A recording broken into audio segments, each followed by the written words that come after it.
Hi there. So, I haven't been posting anything for the last few weeks. I mentioned my dad was in hospital, but he was really sick. He had cancer, and last week he passed away. So, I've been away because I had to deal with that. So, he'd been sick for some time. And on the 2nd of December, he went into hospital because he was suffering from a stomach infection. He'd managed to catch E. coli, and as far as anyone could tell, that was pretty much all that was wrong with him. So, yeah, he went into hospital for a week and he came out saying that he was fine, that he was eating again, he was really happy, everything was fine. Only as soon as he got home, he was really weak. And I mean, at first, I didn't really think anything of it because I thought, yeah, he's been lying in a bed for like a whole week. He wasn't allowed to get up because he also had phlebitis. So, like, he had to just lie down all the time. And he got home and he was complaining that, like, there was something wrong with his throat. And a couple of days later, the doctors came back and said he's got cancer. He's got cancer in his esophagus, and he's also got colon cancer. But they were pretty optimistic. They were like, yeah, it's okay. Like we're gonna put him through radiotherapy. We're gonna put him through chemotherapy, and it's gonna be fine. The only problem is my dad's not someone who's ever been very, like, how can I say, fat. I guess he's always been really skinny, and the E. coli with the cancer had like taken a really big toll on him. So they needed him to put on weight. So they fed him through a tube. They fed him this really kind of rich, nourishing food that was like packed full of calories to get him to put on weight.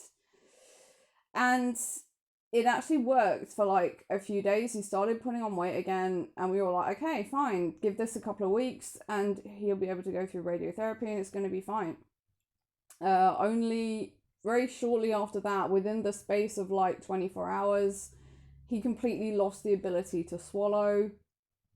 And the doctor was really, really worried about this. She was saying, okay, this is not a good sign, because if you went from like eating normally to not being able to swallow at all, that means the cancer has like just grown really, really fast.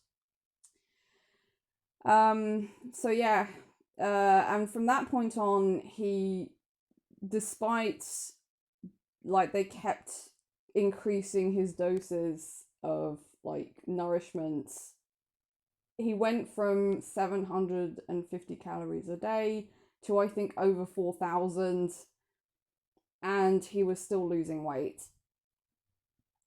And 2 weeks ago, he'd been taken back to hospital in the meantime.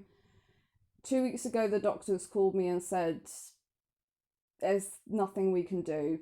The cancer's growing too quickly. Everything they tried feeding him was just feeding the cancer. And they couldn't stop it. They couldn't slow it down. They couldn't put him through chemo because it wouldn't do anything. And a week ago, he passed away. My dad was my best friend. He was the person I loved the most, the person I admired the most. He was my best friend, and now I have to learn to live without him, which I think is it's gonna be tough because, like, we would see each other almost every day, and on days we didn't see each other, like, we would call each other. So, and I don't think it's kind of entirely hit me yet, because I still kind of expect the phone to ring and for him to call me, or I'll think of something and I'll be like, oh, I should ask my dad about that, or I want to tell my dad about this, and now I can't. Um, I mean, he was the person who got me into reading. he was always telling me about the books he liked. He was always telling me about his favourite novel, which was Catch 22 by Joseph Heller.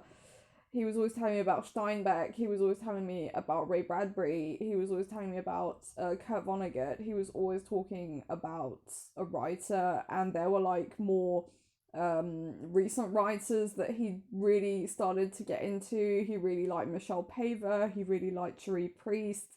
He really liked Philip Reeve, and he was really into steampunk literature. Like, he really liked steam engines. Like, he's just been a huge fan of like steam trains ever since he was a kid. So like, you know, he had a thing about steampunk, and he would, you know, we would go to this fantasy convention, and he would wear his steampunk costume. And yeah, I wanted him to come on this channel. Like, I often thought I should do a video with him and we could talk about Catch 22, because that was his favorite novel, and I understand why. You know, I read it and I was quite surprised by it, but I understand why it's his favorite novel. So yeah, learning to live without him, it's gonna be tough. And you know, I just spend all my time just crying and trying to think of something else to do. But now I just think, you know, he's taught me so much. He really like shared his whole entire life with me, and I need to do the same. You know, I need to do the same for my daughter. I need to do like try and pass on what he taught me, basically. So yeah, life without my dad. I really want to thank the people from the hospital, because they were so good, like, especially in these times of COVID. Technically, you're not supposed to go and visit people in hospital, and like the first time he was in hospital, I couldn't get to visit him, and he was just complaining that he was bored and didn't know what to do. And I couldn't bring him books, and I couldn't come and see him. So when he went back to hospital, he kind of said this to one of the doctors, and the doctor wrote this letter saying that like I could go visit him, that it was really important to him, for his well-being, that I went to visit him. And I could, like, they said I could come any time of the day or night. I could stay as long as I wanted to, and they all knew I was, like, I could just walk in, and yeah, it was really good. So yeah, they were really, really good, and really, really kind and helpful. So I really want to commend their efforts. I'll put some links down to charities, organisations to help with cancer research that you can donate to, and I really do encourage you to do that, because I'm sure, you know, I'm sure we all know someone who has had cancer, or we've lost someone because of cancer. So, and like, don't hesitate to go and get tested, no matter how old you are. Just do it. I'm gonna go in and get tested for breast cancer. So yeah, this is something that I think we really should take seriously. So yeah, anyway, thank you for watching, and hopefully business will resume as normal soon with me talking about books. And yeah, I'll see you all soon. Bye bye.